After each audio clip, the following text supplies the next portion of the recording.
Hello, എല്ലാവർക്കും സുഖല്ലേ? ഞങ്ങളുടെ വിയറ്റ്നാം ട്രിപ്പിൻ്റെ 4ാമത്തെ ദിവസമാണിത്.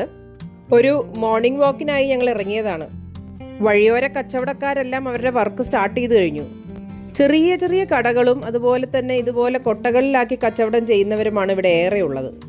നടത്തമെല്ലാം കഴിഞ്ഞ് ബ്രേക്ക്ഫാസ്റ്റും കഴിച്ച് ഞങ്ങൾ ഹോട്ടലിൽ നിന്ന് ചെക്കൗട്ട് ചെയ്തു. ഇവിടെ വന്ന ആദ്യത്തെ 3 ദിവസം ഹനോയിലെ ഓൾഡ് ക്വാർട്ടേഴ്സിലായിരുന്നല്ലോ താമസം. ഇന്ന് ഇവിടെ നിന്നും ഇറങ്ങി ഞങ്ങൾ ഡനാങ് എന്നുള്ള സ്ഥലത്തേക്കാണ് യാത്ര. അതിനായി ഹനോയിലുള്ള ഡൊമസ്റ്റിക് എയർപോർട്ടിൽ എത്തി. ഒരു ചെറിയ പട്ടിക്കുട്ടിയെ ബാഗിലാക്കി ഈ ഒരു ഫാമിലി എങ്ങോട്ടേക്കോ യാത്ര ചെയ്യുന്നുണ്ട്. ഹനോയിൽ നിന്നും ഏകദേശം 1.5 മണിക്കൂറാണ് ഡനാങ്ങിലേക്കുള്ള ഫ്ലൈറ്റ് യാത്ര.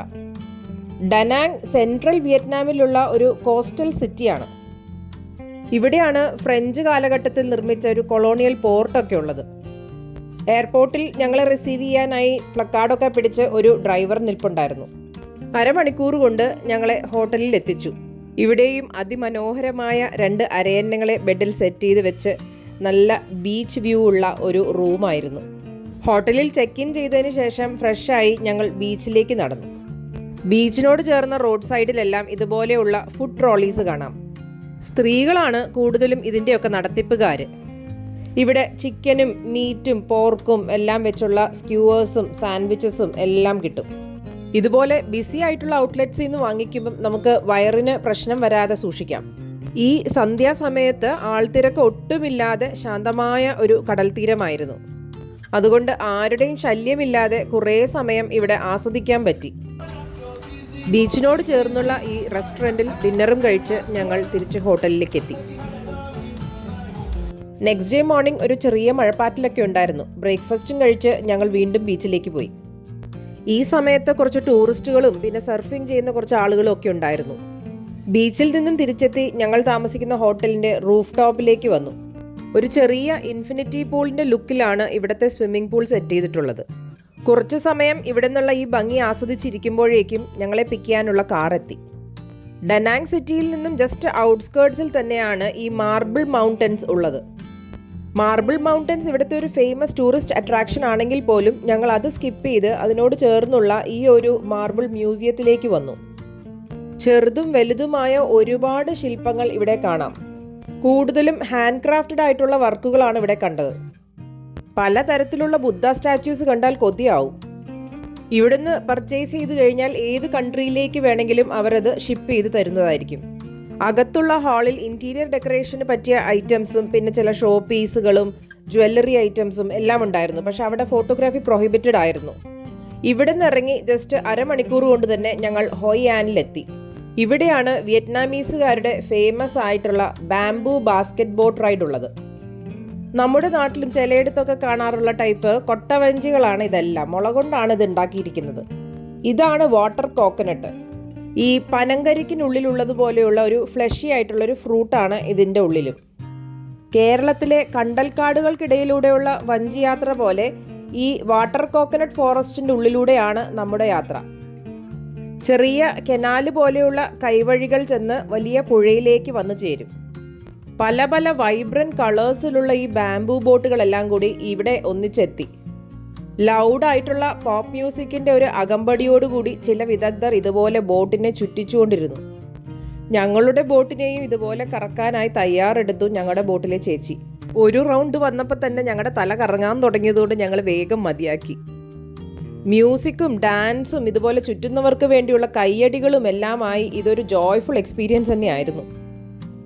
ഇവിടെയുള്ള കർഷകർ ഇതുപോലെയുള്ള കൊട്ടവഞ്ചികളിലാണ് മീൻ പിടിക്കാനും അതുപോലെ സാധനങ്ങളും ആളുകളെയും ഒക്കെ അങ്ങോട്ടും ഇങ്ങോട്ടും ട്രാൻസ്പോർട്ട് ചെയ്യാനും എല്ലാം ഉപയോഗിച്ചുകൊണ്ടിരുന്നത്. വലിയ വല വീശി മീൻ പിടിക്കുന്നതിൻ്റെ ഒരു ഡെമോൺസ്ട്രേഷനും ഞങ്ങൾക്ക് കാണിച്ചു തന്നു. ഞണ്ട് പിടിക്കാൻ താല്പര്യമുള്ളവർക്ക് അതിനായി ഒരു ആക്ടിവിറ്റി അവർ പ്ലാൻ ചെയ്തിട്ടുണ്ടായിരുന്നു. അങ്ങനെ ഏകദേശം 1 മണിക്കൂറിൻ്റെ ഒരു ബോട്ട് റൈഡാണ് ഇത്. 80,000 വിയറ്റ്നാമീസ് ഡോങ്, അതായത് ഒരു 300 രൂപയാണ് അപ്രോക്സിമേറ്റ്ലി ഇതിൻ്റെ ടിക്കറ്റ് ചാർജ്. അങ്ങനെ ബോട്ടിംഗ് ഒക്കെ കഴിഞ്ഞ് ഞങ്ങൾ അടുത്തത് പോയത് ഹൊയാനിലുള്ള ഏൻഷ്യൻ ടൗണിലേക്കാണ്. കുറേ അധികം വർഷം പഴക്കമുള്ള വീടുകളാണിതെല്ലാം. ആദ്യം പോയത് ഇവിടെയുള്ള ഒരു സ്മോൾ സ്കെയിൽ ടെക്സ്റ്റൈൽ യൂണിറ്റിലേക്കാണ്. ചെറുപ്പക്കാർ മുതൽ വയസ്സായവർ വരെ ഇവിടെ ഇരുന്ന് എംബ്രോയിഡറി വർക്കുകളും പിന്നെ ഹാൻഡിക്രാഫ്റ്റ് ഐറ്റംസും ഇതുപോലെയുള്ള കാർപ്പൻട്രി വർക്കുകളും എല്ലാം ചെയ്യുന്നു. ഈ ഉൽപ്പന്നങ്ങളുടെ ഒരു സെയിൽസ് കൗണ്ടറും ഉണ്ടായിരുന്നു കൂടെ തന്നെ. ഈ ഏരിയ കംപ്ലീറ്റ് ഒരു വാക്കിംഗ് ടൗൺ ആണ്. വെറൈറ്റി ആയിട്ടുള്ള ആക്സസറീസ്, പിന്നെ തുണിത്തരങ്ങൾ, പിന്നെ ഹാൻഡിക്രാഫ്റ്റ് ഐറ്റംസ്, അങ്ങനെ ഒരുപാട് റോഡിൻ്റെ 2 വശത്തും വിൽപ്പനയ്ക്കുണ്ടായിരുന്നു. ഇവിടുത്തെ ഈ ഹാങ്ങിങ് ലൈറ്റ്സ്, അതായത് വിയറ്റ്നാമീസ് ലാൻറ്റേൺ എന്ന് പറയുന്ന ഈ വിളക്കുകൾ നല്ല ഭംഗിയാണ് കാണാൻ. ആകെ മൊത്തം ഹൊയാൻ കാണാൻ തന്നെ നല്ല ഭംഗിയുള്ളൊരു സ്ഥലമാണ്. അങ്ങനെ നടന്ന് ഞങ്ങൾ ഈ ഐക്കോണിക് ജാപ്പനീസ് ബ്രിഡ്ജിൻ്റെ അടുത്തേക്ക് എത്തി. ഇത് 17-ാം നൂറ്റാണ്ടിൽ ജപ്പാൻകാരുടെ സഹായത്തോടു കൂടി പണിത ഒരു ബ്രിഡ്ജാണ്. 2 വർഷത്തെ എക്സ്റ്റെൻസീവ് റെനോവേഷന് ശേഷം ഈ ഓഗസ്റ്റ് 2024 ഇത് റീഓപ്പൺ ചെയ്തത്. ഈ ബ്രിഡ്ജുമായി അസോസിയേറ്റ് ചെയ്ത് ഞങ്ങളുടെ ടൂർ ഗൈഡ് പറഞ്ഞു തന്ന ഒരു ജാപ്പനീസ് മോൺസ്റ്ററിൻ്റെ കഥയുണ്ട്. ഈ മോൺസ്റ്റർ ഇളകുമ്പോഴാണത്രേ ഭൂമികുലുക്കവും പിന്നെ വെള്ളപ്പൊക്കവും ഒക്കെ ഉണ്ടാകുന്നത്. ബ്രിഡ്ജ് ക്രോസ് ചെയ്ത് ഞങ്ങൾ ചൈനീസ് അസംബ്ലി ഹാളിലെത്തി. ഇത് 18th സെഞ്ച്വറിയിൽ ഇവിടെ വന്ന ചില ചൈനീസ് ട്രേഡേഴ്സ് ഉണ്ടാക്കിയ ഒരു ടെമ്പിളാണ്. അതുകൊണ്ട് തന്നെ ഇതൊരു ചൈനീസ് ആർക്കിടെക്ചറൽ സ്റ്റൈലിലാണ് നിർമ്മിച്ചിരിക്കുന്നത്. ചൈനയിൽ നിന്നും ഇമ്പോർട്ട് ചെയ്ത് കൊണ്ടുവന്ന ഈ ഒരു ഡ്രാഗൺ ഫൗണ്ടൻ ഇവിടുത്തെ ഒരു മെയിൻ അട്രാക്ഷനാണ്. പണ്ടുകാലത്ത് ഇവിടെ കാന്റനീസ് കമ്മ്യൂണിറ്റിയിലുള്ള ആളുകൾ ഇവിടെ ഗ്യാദർ ചെയ്യുന്ന ഒരു സ്ഥലമായിരുന്നു. അന്നത്തെ ചൈനീസ് വ്യാപാരികൾ ഉപയോഗിച്ചിരുന്ന മോഡൽ കപ്പലൊക്കെ ഇവിടെ സെറ്റ് ചെയ്തിട്ടുണ്ടായിരുന്നു. ഈ ടെമ്പിളിൽ നിന്നും ബാക്ക്യാർഡിലേക്ക് ഇറങ്ങുമ്പോൾ നമ്മുടെ കാളിയമർദ്ദനം ഓർമ്മിപ്പിക്കുന്ന രീതിയിലുള്ള ഒരു വ്യാളിയുടെ രൂപം കണ്ടു. ഇതുപോലെയുള്ള പലതരത്തിലുള്ള ഡ്രാഗൺ ഫൗണ്ടൻസും ഇവിടെ ഉണ്ടായിരുന്നു. ഇതെല്ലാം നടന്ന് കണ്ടതിന് ശേഷം ഞങ്ങൾ വീണ്ടും സ്ട്രീറ്റിലേക്ക് വന്നു. വളരെ ഇൻട്രസ്റ്റിംഗ് ആയിട്ടുള്ള ഒരു കരകൗശല വിദഗ്ധനെ കണ്ടിട്ടാണ് ഞങ്ങൾ ഇങ്ങോട്ട് വന്നത്. ഇതെല്ലാം ഉണങ്ങിയ ബാംബു, അതായത് മുളയുടെ വേരിൽ നിന്നുമാണ് ഇദ്ദേഹം ഉണ്ടാക്കിയിരിക്കുന്നത്. ഇതിലെ ഓരോ രൂപത്തിനും ഓരോ മുഖഭാവമാണ്. അങ്ങനെ കൗതുകമേറിയ പലതരം കാഴ്ചകൾ കണ്ട് ഞങ്ങൾ പഴയ പോർട്ടിനടുത്തെത്തി. ഇതാണ് ഇവിടുത്തെ ലാൻറ്റേൺ സ്ട്രീറ്റ്. ഡെയിലി സൺസെറ്റ് ആയിക്കഴിഞ്ഞാൽ ഈ ബോട്ടുകളിലെല്ലാം വിളക്ക് കത്തിച്ചു തുടങ്ങും.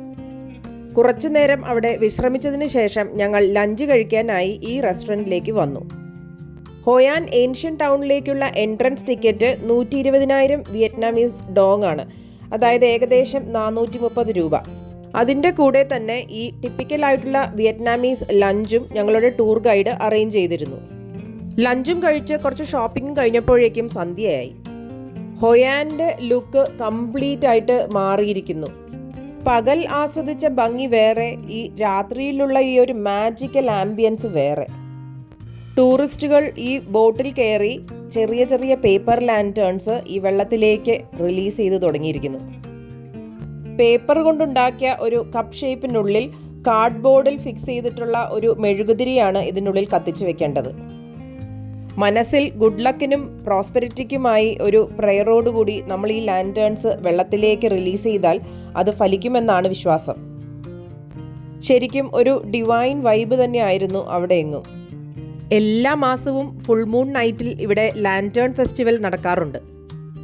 16-ാം നൂറ്റാണ്ടിൽ ചൈനക്കാരാണ് ആദ്യമായി ഇവിടെ ലാൻറ്റേൺ ഫെസ്റ്റിവൽ നടത്തിയത്. ആ ഒരു ട്രഡിഷൻ ഇപ്പോഴും ഫോളോ ചെയ്തു വരുന്നു. ഏൻഷ്യൻ ടൗണിലെ ഈ ലൈറ്റഡ് സ്ട്രീറ്റ്സിലൂടെ നടന്ന് ഡിന്നറും കഴിച്ച് ഞങ്ങൾ തിരിച്ച് ഡനാങ്ങിലേക്ക് പുറപ്പെട്ടു. അപ്പോൾ വീഡിയോ ഇഷ്ടപ്പെട്ടാൽ ലൈക്കും ഷെയറും സബ്സ്ക്രൈബും ചെയ്യണേ. Thanks for watching.